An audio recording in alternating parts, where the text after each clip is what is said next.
is Hard Pass, an analysis of press coverage of the top political story of the day. White House correspondent Brian Karam and university journalism professors Dr. Michael Myra and Dr. Mark Meaderson host Hard Pass. In this episode, Free for Me, Not for Thee, we look at the cancellation of the Jimmy Kimmel Show under pressure from the FCC. Here's how the Today Show covered the firing. This morning, Jimmy Kimmel off the air. The host seen leaving his studio last night after ABC announced it's suspending his long-running late-night show indefinitely. During his monologue Monday night, Kimmel made comments about the shooting of conservative activist Charlie Kirk, accusing Republicans of reaching new lows in response to the 22-year-old alleged killer, who authorities say had a leftist ideology. The MAGA gang desperately trying to characterize this kid who murdered Charlie Kirk as anything other than one of them and doing everything they can to score political points from it. The comments sparked outrage among many conservatives, including Brendan Carr, the chairman of the FCC, which oversees broadcast licensing for local stations, speaking on Wednesday afternoon, threatening to take action against ABC and its parent company Disney. It appears to be some of the sickest conduct possible. I mean, look, we can do this the easy way or the hard way. These companies can find ways to change conduct, to take action, frankly, on Kimmel, or, there's going to be additional work for the FCC ahead. Soon after, Nexstar, one of the largest television station groups in the country and currently seeking FCC approval for a merger, announced it would stop airing Kimmel on all of its ABC-affiliated stations. Within hours, ABC suspended Kimmel's show. Carr praising the move later in the evening. I'm very glad to see that America's broadcasters are standing up to serve the interests of their community. And on Truth Social, President Trump congratulating ABC for, quote, finally having the courage to do what had to be done. FCC Commissioner Ana Gomez, the lone Democrat on the panel, accusing the Trump administration of setting a dangerous precedent. We must be careful not to allow the government to punish critics simply because of content. Kimmel's suspension comes 2 months after CBS announced it was canceling their late-night show with another Trump critic, Stephen Colbert, CBS saying it was a financial decision. Over the last week, a growing number of people have been fired or suspended for their public comments about Charlie Kirk, something the vice president encouraged. So when you see someone celebrating Charlie's murder, call them out. And hell, call their employer. But some say what's happening now is a double standard. Conservatives for many years now have claimed that they are the free speech champions. They have railed against so-called cancel culture. And now you're seeing them lead the campaigns to cancel people that they disagree with. I'm Mark Meaderson, journalism PhD and assistant professor of electronic media at Texas State University. Welcome to Hard Pass. With me, as always, Dr. Michael Myra, journalism PhD, assistant professor of communications at the University of Wisconsin-Milwaukee. Michael, did you attend an Oktoberfest celebration in Milwaukee this weekend? I did not. However, I would like to say Lishana Tova to all our Jewish listeners. Happy New Year. Fantastic. And then I will say Probst, I don't know, to those who celebrate Oktoberfest then. Is that the right? I don't know. Also, White House correspondent Brian Karam. Brian, you just returned from somewhere. I'm saying nothing. I won't. There, even if there are pictures, not saying a damn thing. It's all. You told me you were no, never on the Autobahn or someplace driving a Lamborghini. I'm not. I will confess to nothing. You're denying it. I'm deny everything. Plausible deniability. All right. We can see the signature, but it's not his. That's it. It was an auto pen. Pen. There you go. It was an autopilot Lamborghini. All right. So as you heard in the Today Show report, after Kimmel suggested Charlie Kirk's assassin was not a leftist, FCC Chair Brendan Carr suggested that he would pull licenses from ABC affiliates, the local ABC stations, if Kimmel was not fired. One of the largest owners of ABC-affiliated stations, Nexstar, said they would pull Kimmel's show from their stations. Disney responded by saying Kimmel's show was indefinitely suspended. Now, just moments before we're recording this episode, Disney announced that Kimmel's show will be returning to, quote, avoid further inflaming a tense situation at an emotional moment for our country, end quote. And that tension that they mentioned seemed to cross political lines. A story on the BBC's website quotes conservative Senator Ted Cruz, who likened Carr's threat to the actions of a mafioso, saying, quote, "That's right out of Goodfellas," end quote. In the Oval Office on Friday, Trump said he supported Carr and his actions. Now, while Kimmel is back, at least for the moment, the president has made some rather dubious claims regarding speech. Trump said that negative news coverage of him does not count as free speech and is, his word, illegal. To reiterate, on Friday, Trump called negative coverage of him on television illegal. Now, as we've noted in previous episodes, Dr. Myra, Brian, and I do not hold law degrees, but Michael and I earned our PhDs in journalism, and Brian has worked as a journalist for decades, including being arrested and jailed for his reporting. We do have deep knowledge of the First Amendment. Michael, I'm going to start with you. Based on your knowledge of the First Amendment, if the news presents a negative view of the president, any president, is that a First Amendment violation and therefore illegal? No.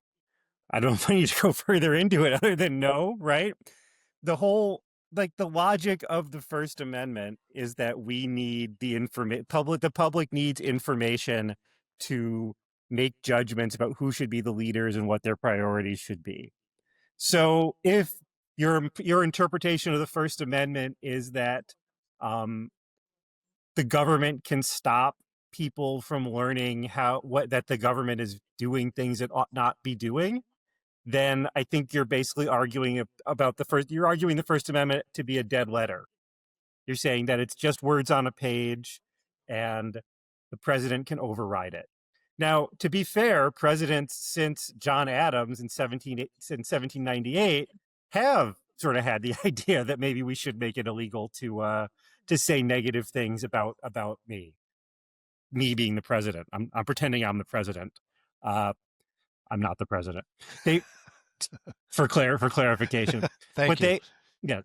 What that has been, though, is that opposition has tended to want to avoid that being the case. So Thomas Jefferson ran against John Adams's attempts to shut down the Democratic Republican press in the election of 1800. So there's a long tradition of presidents trying to shut down press dissent, and there's a long tradition of people who work with the press and people in the political opposition knowing why that's a threat to democratic legitimacy and the democratic nature of the country. So small d democratic nature of the country.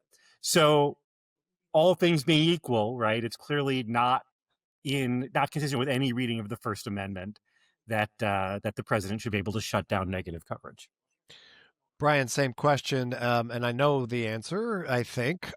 Based on your knowledge of the First Amendment, if the news presents a negative view of the president, any president, is that a First Amendment violation and therefore illegal? Screw them. Here's some negative news for you, Donnie. You stink. Here's some more negative news, Donnie. Come after me. Here's some more negative news, Donnie. You lost to me in court 3 times when you tried to yank my press pass. He's a bully. He is fat, dumb, loud, and obnoxious. He deserves every scintilla of criticism that he gets, and he deserves quite a bit more. Is it against the free speech? Of course not. It is a hallmark of free speech to be able to look at the leader of this country and tell him he's full of it. And that's exactly what we do, and that should be our job. Unfortunately, I mean, when I'm agreeing with Ted Cruz on this issue, that tells you just how damn far off Donald Trump is. But Cruz said, you pointed at that the comments that Mr. Carr made, Brendan Carr of the FCC, were potentially those of a mob boss. And he says, quote, "I like Brendan Carr, but we should not be in this business," Cruz said. "We should denounce it." And indeed, you should denounce it, because what's good for the goose is good for the gander. And the problem with these idiots is they suppose that only they will forever be in charge of this country. What happens on the day they are not? Do they expect better treatment from the Democrats, who will at that point be incensed and angry and will probably do to them what this is spirals downward. This never builds up. This is all about tearing down. So the inability to respect free speech and the First Amendment is something that will destroy all of us. And by the way, let's be blatantly honest about what free speech and the First Amendment protects. You may tell me to shut up. That's not a violation of the First Amendment. That's just two idiots arguing. It's when a government entity or someone sponsored by the government, a public entity such as a university, such as universities that you two are well familiar with, decide to squelch the free speech of individuals, that is when it's a violation of the First Amendment. Whether you're expelling students or whether you're getting rid of professors because they say something that you don't like, that's a violation of free speech. Donald Trump violates the First Amendment every day he exists. Today in the press briefing, presidential PEP secretary Caroline Leavitt came out and said that Donald Trump supports and is a champion of free speech. Yet at the same time, he came out and said if you say something he doesn't like and you criticize him, that's illegal. You can't speak out of both sides of your mouth, Donnie. I know you do, but at the same point, you are full of shit. Sorry, I use that word here. I know it's for college students. Look it up, college kids, in case you don't know what that word means. But the bottom line is this is dangerous. It sets precedents for state, local government. It sets precedents in public education. It sets precedents that are wholly un-American, entirely provocative. And at the same time, you've got Donald Trump saying at some point in time, he believes it will be a closed country. Closed like what? Russia? Like North Korea? That kind of closed? Define your terms, Don. The bottom line is that not only should we denounce this, but I agree with Ted Cruz in denouncing it, we should also never do it. And here I am, a guy who has told Ted Cruz that he's late for his flight to Cancun because he abandoned Texas, at the height of a problem. Here I am agreeing with this guy, and he's absolutely right. This is anathema to the democratic and American process. And for it to continue at any level is destructive of the very ideals upon which this country was founded. Rant over. Little podcaster solidarity here between us and Ted Cruz, right? Thanks, brother Ted. I can't believe I'm brother Ted. We're all with you, man. We're all with you. Stand up to this. TC. Ted Cruz forever. And it's not just coming from the White House. Now the Defense Department, I know it's the Secretary of War. You want to talk about the War Secretary Department? Of War Hegseth? Yes, the new thing that stuff needs to go through him. Journalists have to get stories passed through him. No, he wants you to sign an NDA that you're not going to disclose confidential information. How serious is Mr. Hegseth? Here's the first Department of Defense. And I'm sorry, you're not the Department of War, although you would love to say so. It's the Department of Defense as named by Congress and has to be named. So still, you're the Department of Defense Secretary, Department of Defense. Hey, Hegseth, I'll take you more seriously when you get rid of the makeup room that you spent millions of dollars on so you can look good when you go on TV.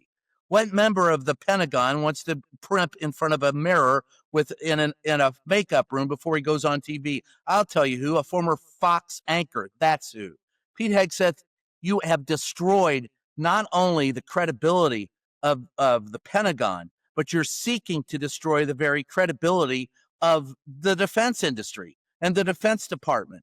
The fact of the matter is they have a very serious job, and the reporters that cover the Defense Department, some of whom are some of my closest friends, those people bust their ass on a daily basis to make sure that they get it right. And I'm talking about Fox, OA, everybody. That is one place where they know not to F around too much, because at the bottom line, guess what we hold on to, folks? Nuclear bombs. And we could destroy the planet pretty much in a heartbeat. So, you have to be kind of serious when you're talking about one of the most powerful countries on this planet and what they do with our weapons and what they do with the people out in the field, our soldiers. By God, Hegseth, he should be gone. He should have been gone when he was on, Signal or WhatsApp or whatever, telling, state secrets. Him, Robert F. Kennedy Jr., and of course, Pam Bondi. Well, hell, you can get rid of most of that surly little kitchen cabinet, but at least those three need to go. And now, I hope that's enough criticism for them. I need some Tylenol. That was a lot. I gotta. Yeah. Well, I had Tylenol against autism. Yeah. Right. Don't take Tylenol. Yeah. Autism was defined in 1911, right? They didn't come up with Tylenol to 1951. What, for 40 years they were doing Tylenol and didn't know it? What a bunch of crap. Don't get me started. I had it with that today, too. I get off an airplane and I'm pelted with this shit. I just want to tell you, it's annoying as hell. Michael, as a reporter. Michael, what do you know of what's happening with the Pentagon and sort of a curtailing of speech as well? I mean, I think we look at this like every source tries to exert control using access or other things, right? And so we've all, when I was a sports reporter, right? The condition of the credential is supposed to be a trade-off. You get a certain level of access, but you end up agreeing to, you often have to agree to certain things to sort of get the control, get the credential. And so I understand that in a sports context, because honestly, like, it's not that deep, right? It's sports, and, to be able to get, they don't have to grant you access to the locker room. They grant everybody for their own reasons, but you get it. As Brian says, right? What's happening in the Defense Department is deadly serious, right? Literally, like, we're watching the snuff film content coming out of the Defense Department right now, courtesy of Stephen Miller. So what we're getting is really, like, we need our eyes and ears on the ground. It goes back to the beginning point of sort of the government being able to block speech that they don't like, block reporting that it doesn't like. That's not there for them, right? Just as Hugo Black, I say this in my first lecture of the year in my intro class, right? The press is there for the governed, not the governors. Our job is the journalist's job is to make sure that we, the public, know what's happening at the highest levels of our government. It's not to make sure that the government looks good.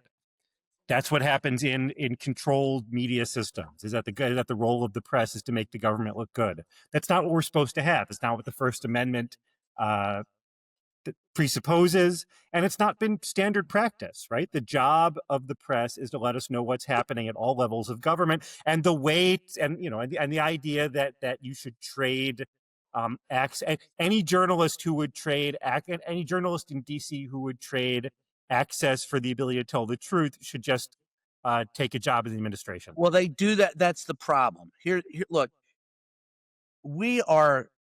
here's how it works in the real world. You get there in DC and they expect you. You're in the bubble. I have access. People are telling me shit now. Look, I never, and it takes experience on the job, and it takes a certain amount of independence and willingness to go against even other reporters in order to do this job right. As Helen Thomas said, and I know it was Harry Truman who said it first, but I'm pretty sure Helen told it to Harry. But if you want a friend in DC, get a dog. You're not there to be friends with these people, and the access that they give you honestly amounts to a hill of shit. It's nothing. They're giving you access to what? The briefing room? They're giving you access to hear them speak the way that they want to tell you. I do not hold it against any administration or any government for wanting to put its best foot forward. That's their job. My job is to find out what the hell is actually going on.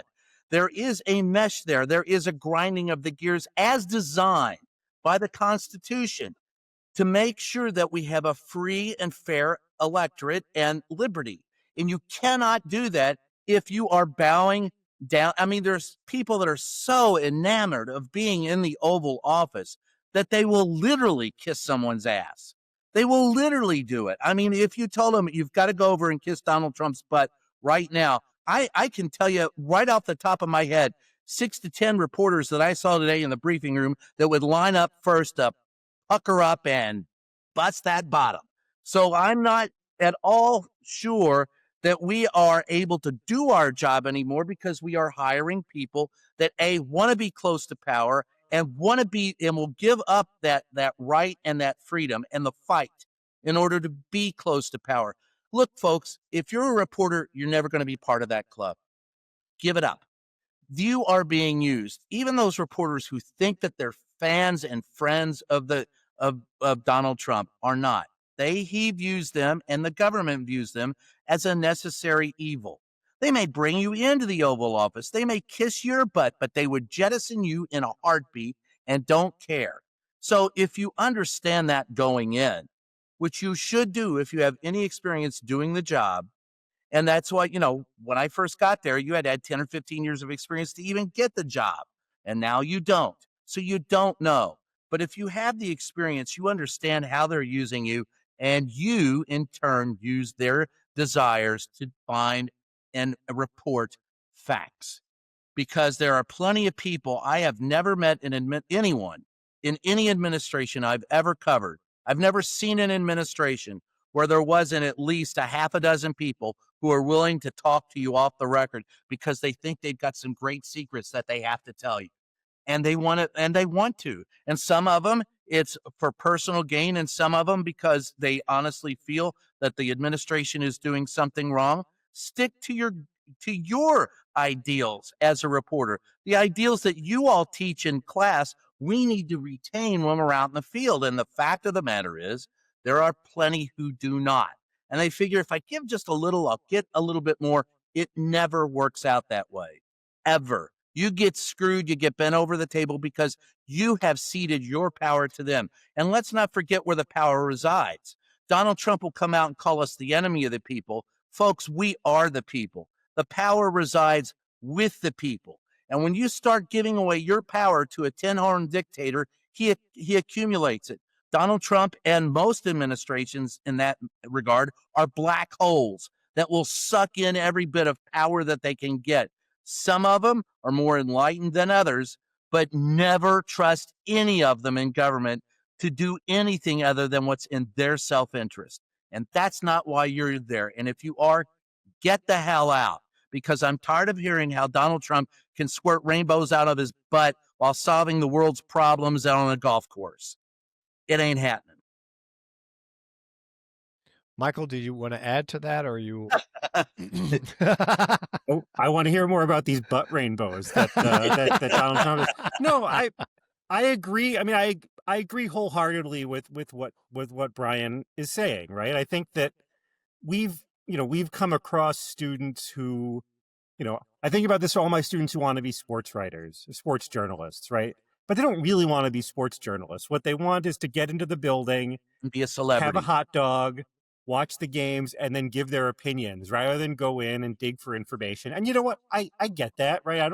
What do they see on television, right? They watch ESPN, they see the screaming heads, right? So they get it, right? And, we're long past the generation, all those guys who were screaming heads on ESPN used to be good reporters, and now they've gone into the screaming head business because it's more lucrative. I get all of that, right? Ultimately, I don't get too mad at them because that's what they see. What I do get mad at, right, is when I feel like it's reporters doing, as Brian says, willing to, take eat whatever shit they need to eat in order to keep their access. Because as you said, access is a tool of the source. It's a tool that they dole out. It's not something that they're giving to you out of the goodness of their heart. Media access is a media management tool, right? When you teach PR, that sometimes to get coverage, you have to get access to somebody that the press wouldn't normally get to talk to. I remember in 2016 when people were complaining about Trump getting covered for his post-primary night stuff when the Democrats weren't. Well, Trump was doing a press conference and Hillary was giving a speech. And so, of course, you cover the press conference over the speech because there's a minuscule chance some news happens in a press conference, because the journalists don't necessarily have to play along, although often they did. The ultimate issue here is not that It's not that access is evil. It's not that going to the press conference or the briefing is a problem, but we always have to keep in mind who that's for, right? That briefing ultimately is for the White House to push a message. Now, reporters in the room can sometimes move it the other way, but ultimately the reporting that's going to happen is going to be we're going to break news behind the scenes, right? That access, being on TV so your boss can see you asking a question in the press conference, that's not worth that much to me as a news consumer sitting 1,000 miles from DC. What I Depends want upon, is I guess, the information. answers. It depends upon the answers too. That True. there's that old story that, and this was a true story. It happened before my time. I'm not this old, but I do remember. I don't know if I've told the story here, but the reporter that was fresh off the choo-choo covering during the Ford administration, Betty Ford, and was in the East Wing with Betty Ford. Was part of the when you first get into the White House, the first role they give you is either you'll be in the vice presidential pool or the first lady's pool. You're not going to be in the presidential pool. That's for the Sam Donaldsons and the Dan Rathers back in the day. Now it's for little Lord Fauntleroy, who will kiss ass. But back then it was actually, you had to have some gravitas. But this young reporter was in the Betty Ford pool and was in the East Wing, and there were a group of reporters asking Betty Ford something, and the reporter stepped up and said, "Have any of your kids ever smoked pot?" And every reporter there said, "That's the stupidest question ever," right up until the very moment that Betty Ford said yes. And then that reporter was looked upon as a genius because, oh, what a great question. So sometimes in those press briefings, it does depend on the answers. But to your point, the best information to be gotten is not going to be during a press briefing. In fact, in today's press briefing, there was very little news at all. It was all gas. I mean, I felt like I was standing in front of a ruptured duck. There was just gaslighting galore. And there was no facts given and no news given. But in the background, you've got people from Rolling Stone, The Atlantic, and New York Times that are working to try and get in, and Reuters and AP, trying to get information from their sources that will provide an insight needed by the American public. And most of the important stories broken in my lifetime have not occurred in briefings. They've occurred because people did the extra hard work. And that's pretty much, and what's funny is those stories later become stories and fodder, grist for the mill in a briefing, but they didn't start there. Then, of course, I say that knowing full well that Donald Trump could come out tomorrow in a press briefing and say that he's little Lord Fauntleroy and he's going to wave his weenie everywhere, and people would go, ah, and there would be a story because he's that far gone, I think, demented. Anything could happen in a press briefing with Donald Trump or any of his minions. But the best stuff gets done when reporters know how to work a beat. Well, one of the things that we always have to keep in mind for all of us is that the First Amendment would not be necessary if the citizenry and journalists only said good, positive things, right? The founding fathers were prescient enough to understand that people will say negative things about their government, even speech that could be labeled hateful. And that's why the legal right to free speech is essential. Gentlemen, in your opinion, what is the current state of freedom of speech in these United States? Mike, I'm going to start with you first.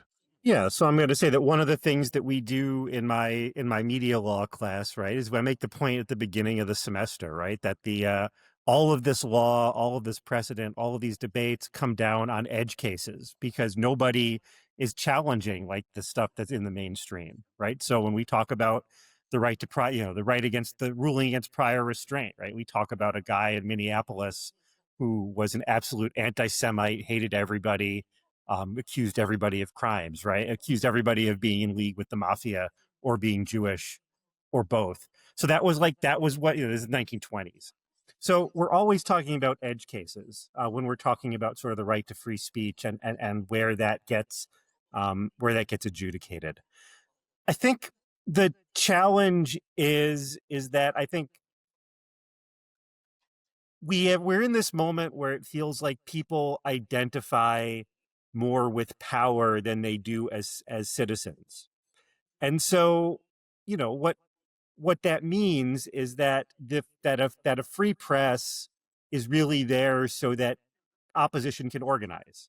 That's the only thing that's one of the things that a free press provides. And we need opposition. Like one of the things we're watching right now is that when opposition falls away, be it, government entity like Congress not sort of protecting its prerogatives, or private industry, laying off late night hosts because they don't because the government asks them to.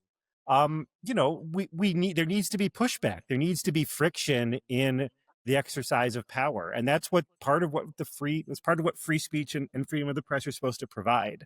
And what I think we're seeing right now is that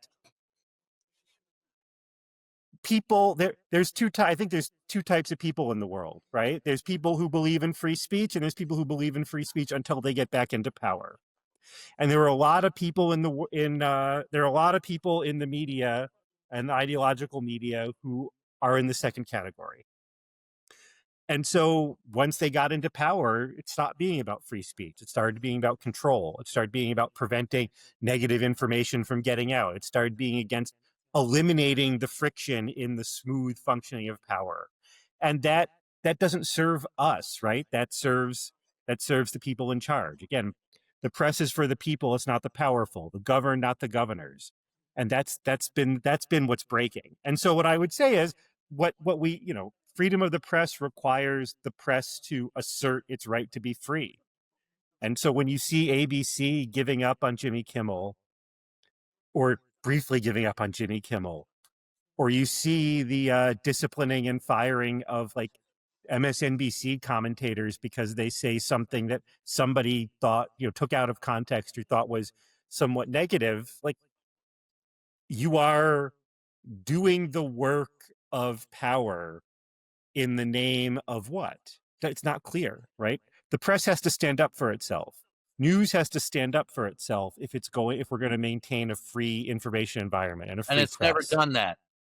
It's never done that. We've never done that. The White House Correspondents Association never stands up for its people in there. You have some like Reporters Committee for Freedom of the Press.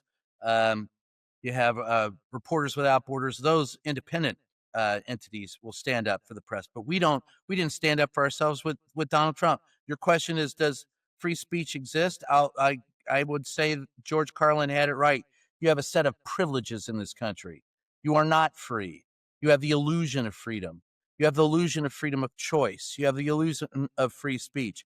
6 companies own or operate 95% of what you see, read, or hear at a national level in the United States. And Nexstar is trying to, gobble up another one. Soon there will be 4 companies left that maintain an iron grip over what you can see, read, or hear. There are how many? 4 automakers, 2 or 3 oil companies. This is the land of the oligarchs. It's not quite a monopoly. It's just shy of a monopoly. It's an oligarchy. And so the rich are getting richer, the poor are getting poorer. The rich want you to fight over stuff that doesn't matter while they keep making the money. Do you have free speech? To a degree. You have a free speech in an independent press, but how many people are hobbled by their employers by not mentioning violations of free speech? Those in public education are, those in public service are, those in federal government are. The president of the freaking United States came out and said, if you say something he doesn't like, that's illegal. Well, that's illegal, Donnie. When you came and speaking, he wants to present himself as a Christian. Don't get me started. Coming out in Charlie Kirk's eulogy and saying he could forgive his enemies. I can't. I want revenge. Screw you and the dog you rode in on, you mongrel. The bottom line is free speech exists for all of us. The very ideal of it exists. Does it exist in practice today? I can tell you as a reporter, no. I can tell you as a reporter covering the White House, every single reporter that walks into that White House is compromised by either direct or indirect pressure. The direct pressure comes from them being hired by entities that love Donnie, so they know when they sign up, they better love Donnie. And many of them do. Many of them, unabashedly love Donnie. Then there are those who supposedly don't, that are supposed to be independent press, but they know damn well they can't do certain things. Donald Trump realizes that he still needs an independent press, because if you look at the rotation of reporters, Donald Trump stole that from the White House Correspondents Association when he came back into office, and we did not stand up to him. We did not say, no, we assigned the reporters, not you. We did not fight it. We did not fight it in court. We lost. Donald Trump made us bend over. But still, as he's picked the people who will be in the press pool and those who will be in the rotation for the press pool, he still keeps ABC, NBC, CBS, CNN, Fox in that rotation, because he knows damn well that most of the people in the United States watch them. You still have the power, but you don't use it. So the First Amendment can be lost two ways. It can be lost by those who would exercise power over you, and those of you who have the power and don't exercise it. And that's what we are doing in the press on a daily basis. And I don't mean to disparage some of the very good reporters that I know that are still there. Independently, there are still some who will lay it right on the line. But they are increasingly few and far between, and systemically, we have the largest problem I've ever seen in my lifetime since I first joined the press corps 40 years ago. We simply do not have an independent media. Yeah, I think, just sort of building on that point, one of the stories of this moment, and it's actually a story that goes back to the 40s, is the story of media consolidation, right? As Brian points out, the people who own our major news outlets are an increasingly smaller group. And honestly, they're sort of increasingly an ideologically aligned group with the president. Like we see the sale of TikTok coming up, right? Suddenly, Larry Ellison and the Murdochs are going to somehow own the algorithm that gives a lot of young people their news, right? We've seen what a change in owner can do with algorithms if you were or still are on X. So clearly that's a concern, right? Is that a First Amendment issue? Sort of. Yes, no, it is, and here's why: because they get money from the government. Donald Trump is very smart in how they parse that out. But how many government contracts does Elon Musk have? Billions of dollars worth. So yes, they've leveraged him, and so it is indeed a First Amendment issue because the government is involved in the decision making. But if he were totally independent, if he had no deals with the government, if he was an independent operator, you'd be right. It would be questionable. But not when you're involved in the government and you're getting billions of, and I mean, now I sound like Carl Sagan, billions of dollars from the government. You're part of the problem. You are part of the government. And I think we should really think about, I think this is sort of like a post. I think the thing I've been thinking about a lot is how, like, the main success of Project 2025 is that it's broken all of these regulatory and governmental systems that we previously relied on. And so one is the FCC sort of regulation system, right, which basically tried to separate content from ownership structures, right? And so the reason that the Paramount thing needed government approval is because they were trying to transfer station licenses, and government does have a role in the transferring of station licenses. People can't come in and hijack other people's frequencies, right? We sort of decided that in the 1920s and 30s. The question that we've seen is that people are using that sort of business side role. This thing is supposed to be separate from content to exert control over content. Now, I don't know if this was happening in the past, right? It certainly wasn't happening out in the open. It certainly wasn't Brendan Carr going on the head of the FCC going on podcasts saying, you better cover things a certain way or we're not going to approve a merger. That seems to me to be an ironclad violation of what that rule is supposed to be. We don't know what was happening in the past, but ultimately the government does have the right to regulate ownership rules or to waive ownership requirements, sort of limiting concentration of ownership. So ultimately, I think one of the challenges for a free speech oriented administration, ideally that will follow this administration, is going to be, how do you then rewrite the Federal Communications Act? Because very clearly, whatever rules existed were not enough to maintain that separation. And maybe it was always a matter of norm.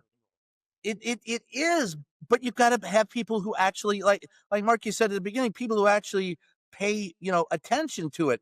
The one of the reasons why it's not just the content, right? But one of the reasons why you oversee these mergers is because of the Sherman Act, the Clayton Act, the Federal Trade Commission Act, fair competition, prohibiting monopolistic Monopolies. Yeah. kind of price fixing, bid rigging, anti-competitive mergers. And that was brought to us by who? Oh, let's see. It was a Republican, and his name was Teddy Roosevelt, and he was a progressive. And he, came in at the end. We're in the new Gilded Age. At the end of the Gilded Age, he came in and said, "Hey, you effers you own too much. We got to break up these monopolies." And Joe Biden said, "Yeah, we got to break up monopolies." But when I asked him if he'd break up the media monopolies, he looked at me like I had a carrot on the end of my nose. That the bottom line is it's too good for the politicians. If they started it, it began with Ronald Reagan. Every president since then has done it. And by God, that's the problem. Until you break up the media monopolies, not a damn thing's going to happen. Well, let me actually address that with hopefully some news that is a little more positive, because it's feeling I'm starting to feel kind of depressed. But I was listening to Sirius XM at the end of last week, and our last guest, John Fugelsang, announced that his book was number 6 on the New York Times bestseller list. One of the things he said was he had not appeared on major corporate media outlets or been interviewed by major corporate media outlets about his book. He had just been on some progressive outlets and on podcasts. He even mentioned ours as one of those, and said he wanted to use this as an example that there's more power out there than maybe we're realizing with independent media. Is that the solution to this problem of media consolidation, do you think? And are maybe some of these people buying up all of these local stations and what we might call traditional media, are they not looking far enough ahead to realize that if people aren't paying a whole lot of attention to them, maybe other messages will get out through other outlets? Brian, you first. Yeah, the problem with so-called independent media is that it's not journalism, it's not news. A lot of it is just talking heads, like we're doing here. If you maintain, my opinion on an opinion level is, if you maintain journalistic integrity. In other words, journalism is, and you all know this, you teach it. I tell it to reporters who work for me. Journalism is a team effort, whether you want to believe it or not. The guy who goes out and digs up the facts and breaks the news isn't responsible ultimately for it being broken. He started it, he's the pointy end of the spear. But you have photographers, editors, people who set the type, people who put it on TV, people who record the podcast. All of those people are involved in it. And the key, I don't think you can call it journalism till it's gone through another set of eyes other than the guy who produced the content. Otherwise, it's just an opinion. You have to have an opinion. You have to have an editor sitting over your shoulder going, okay, where'd you get that quote? How do you spell that? Let's adhere to AP style. Where'd you get that fact? Show me where you got that fact. And at that point in time, it's journalism. And yes, as one who owned and operated two, a community newspaper group in the Washington, D.C. area for more than 12 years, I can tell you that is indeed the future. And fucking 10 years ago, I sat there and said, after we did a long study of our readership in the newspaper, in the future, folks, in case you don't get it, here it is in black and white or spoken plainly, whether you're reading it, the transcript, or you're listening to the words. Journalism in the future is going to be a combination of everything. It will be the written word, it will be the spoken word, it will be the video, and you will see it on stream. You will stream it, you will have podcasts, you will print it. The advantage to the printed word is that it cannot be hacked. It cannot be changed. If you go into a court of law, that has sway over anything on the internet because I can go in and hack and change the internet anytime I want. The 1855 edition of the Montgomery County Sentinel exists today as it did in 1855. I showed it in Congress. I showed it in the State House in Maryland, and it reminded them why newspapers are important. And people still do read them. People, moms and dads still cut out pictures of their kids in the local newspaper and put them on their refrigerator and go, see, look what little Tommy did. It is important, but equally important or more important are the spoken word and the video, and you will see that in a variety. And so to be in the media in the future, you will be an all-stop shop. You will have all of that available. It is extremely important and extremely valuable that we educate our country with independent journalists. Is current journalism dying? Yeah, it is, and the government is killing it, and they have for 40 years. And that is just a fact. And they were in, and you can dispute it all you want, but those large corporate oligarchs who own the large media companies have worked with government hand in hand for 40 years, since Ronald Reagan got rid of the Fairness Act and dropped barriers to ownership. And then you had the Telecommunication Act, you had the Patriot Act, what a piece of crap that was. Then you had every damn president since Reagan has destroyed journalism. You can bring it back. It is possible, but in the future, you're going to have to realize how to do this business properly. Yeah, I would just add that journalism is not a format. Journalism is a commitment to truth. And so doing all of this, whatever way you do it, is the thing that's going to be successful. Now, is the thing that's going to help people. Now, I do think, I'm pleased to hear that John Fugelsang got that hard pass bump onto the NYT bestseller list. But I think that, to just sort of add on, I think that one of the things we see is that, the people like us who comment, right, and the talking heads, right, the tech industrial complex requires fresh news to feed it, right? It requires people to report things. Now, we can either get real reporting, right? We can get like actual reporting to talk about, or we can get what's fed to us by the PR shop at the various which is cheaper, Michael? Which is cheaper to produce? Real news? Let me think. Opening my email or sending out a reporter to cover something. I think I can figure that one out. And that's what they've chosen to make more money. They will lower. There are newspapers today that they print straight to the internet they've fired their entire copy editing staff. We don't need those anymore. We can go back and copy edit afterwards. That's crap. And that's the problem. It's everything in journalism is tilted towards money. It's not everybody who goes, hey, we've got a left-wing bent or a right-wing bent. Bullshit. I'll tell you where their bias is. It's to wherever they can find the cash. Some will go right, some will go left. There's no money in the middle. So you're chasing the extremes because those people want to be heard. The people in the middle that just go about their daily business want the news, but they're not so involved and not so incensed that they have to have what they want and will pay dearly for it. They want to get what they need.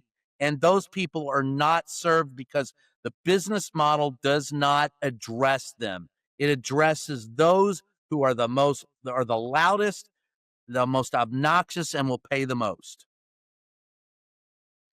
And speaking of which, if we could briefly, because I have an idea on this myself, an opinion.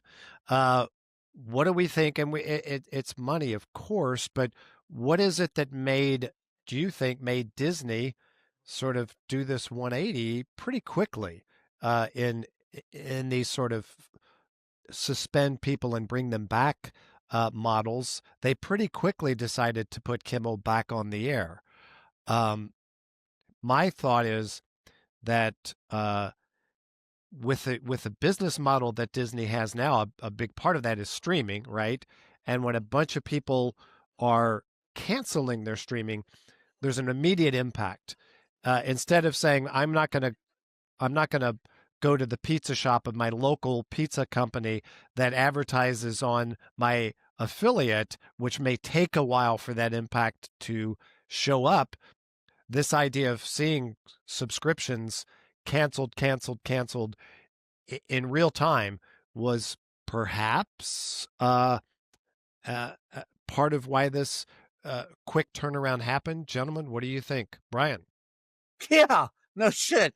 They woke up and said, "Oh hell, we lost $3 billion. Get him back." Do you think we can get him to apologize, or he won't? Can we just get him to?